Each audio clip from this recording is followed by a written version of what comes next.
நான் கேட்கிற ஒரே கேள்வி, இப்படி ஒரு நாள் பழனிசாமி என்றைக்காவது பேசி இருக்கிறாரா? அவர் என்ன பண்ணிட்டு இருக்கிறாரு?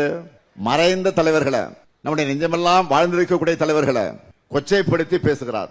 அடுத்தவருடைய மரணத்தை எதிர்பார்த்து பேசுறது அவருடைய கடமையா இருக்கு. போ பெண்களை கண்ணியம் இல்லாம பேசுறது அதை இப்போ தொடர்ந்து செஞ்சுக்கிட்டு இருக்கிறார்.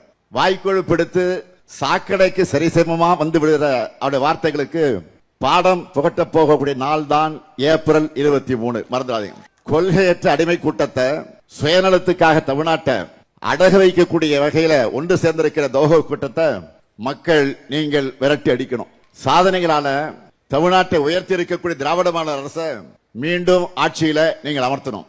ஏன்னா திராவிட மாடலோட திட்டங்கள் என்பது வரலாற்றில் நிக்கிற திட்டங்கள் மட்டும் இல்ல, புது வரலாற்றை படைக்கக்கூடிய திட்டங்கள். வெறும் புள்ளி விவரங்கள் இல்ல, கோடிக்கணக்கான தமிழ் மக்களுடைய புன்னகையால எழுதப்பட்டிருக்கக்கூடிய சாதனை சரித்திரம் தான் திராவிட மாடல்.